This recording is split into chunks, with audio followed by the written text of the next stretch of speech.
Hello दोस्तों, फिर से स्वागत है आपका स्टोरी विद सुषमा में। चलिए जानते हैं गणेश चतुर्थी व्रत की कहानी। एक समय की बात है कि विष्णु भगवान का विवाह लक्ष्मी जी के साथ निश्चित हो गया। विवाह की तैयारी होने लगी। सभी देवताओं को निमंत्रित भेजे गए, परंतु गणेश जी को निमंत्रण नहीं दिया। कारण जो भी रहा हो, अब भगवान विष्णु की बारात जाने का समय आ गया। सभी देवता अपनी पत्नियों के साथ विवाह समारोह में आ गए। उन सब ने देखा कि गणेश जी कहीं दिखाई नहीं दे रहे हैं। तब वे आपस में चर्चा करने लगे कि क्या गणेश जी को नहीं न्योता है, यह स्वयं गणेश जी ही नहीं आए हैं। सभी को इस बात पर आश्चर्य होने लगा। तभी सबने विचार किया कि विष्णु भगवान से इसका कारण पूछा जाए। विष्णु भगवान से पूछने पर उन्होंने कहा कि हमने गणेश जी के पिता भोलेनाथ महादेव को न्योता भेजा है। यदि गणेश जी अपने पिता के साथ आना चाहते हो तो आ जाते, अलग से न्योता देने की कोई आवश्यकता भी नहीं थी। दूसरी बात यह है कि उनको 1.25 मन मूंग, 1.25 मन चावल, 1.25 मन घी और 1.25 मन लड्डू का भोजन दिन भर में चाहिए। यदि गणेश जी नहीं आएंगे तो कोई बात नहीं, दूसरे के घर जाकर इतना सारा खाना पीना अच्छा भी नहीं लगता। इतनी वार्ता कर ही रहे थे कि किसी एक ने सुझाव दिया, यदि गणेश जी आ भी जाए तो उनको द्वारपाल बनाकर बैठा देंगे कि आप घर की याद रखना।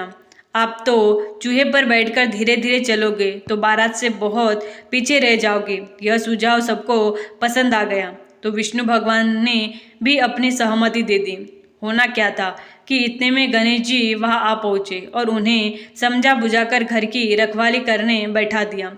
बारात चल दी। तब नारद जी ने देखा कि गणेश जी तो दरवाजे पर ही बैठे हैं, तो वे गणेश जी के पास गए और रुकने का कारण पूछा। गणेश जी ने कहने लगे कि विष्णु भगवान ने मेरा बहुत अपमान किया है।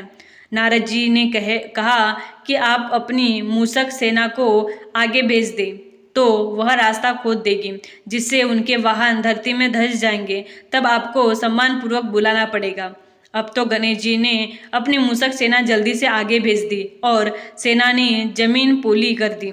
जब बारात वहां से निकली तो रथों के पहिए धरती में धंस गए। लाख कोशिश करे परंतु पहिए नहीं निकले। सभी ने अपने अपने उपाय किए परंतु पहिए तो नहीं निकले, बल्कि जगह जगह से टूट गए। किसी के समझ में नहीं आ रहा था कि अब क्या किया जाए। अब तो नारद जी ने कहा, आप लोगों ने गणेश जी का अपमान करके अच्छा नहीं किया। यदि उन्हें मना कर लाया जाए तो आपका कार्य सिद्ध हो सकता है और यह संकट टल सकता है। शंकर भगवान ने अपने दूत नंदी को भेजा और वे गणेश जी को लेकर आए। गणेश जी का आदर सम्मान के साथ पूजन किया। तब कहीं रथ के पहिए निकले। अब रथ के पहिए निकल को गए परंतु वे टूट फूट गए तो उन्हें सुधार रहे कौन। पास के खेत में खाती काम कर रहा था, उसे बुलाया गया। खाती अपना कार्य करने के पहले श्री गणेशाय नमः कहकर गणेश जी की वंदना मन ही मन करने लगा। देखते ही देखते खाती ने सभी पहियों को ठीक कर दिया। तब खाती कहने लगा कि हे देवताओं, आपने सर्वप्रथम गणेश जी को नहीं मनाया होगा और नहीं उनकी पूजन की होगी, इसलिए तो आपके साथ यह संकट आया है। हम तो मूर्ख अज्ञानी हैं, फिर भी पहले गणेश जी की पूजन करते हैं, उनको ध्यान करते हैं। आप लोग तो देवतागण हैं, फिर भी आप गणेश जी को कैसे भूल गए। अब आप लोग भगवान श्री गणेश जी की जय बोलकर जाए तो आपके सब काम मन बन जाएंगे और कोई संकट भी नहीं आएगा। ऐसा कहते हुए बारात वहां से चल दी।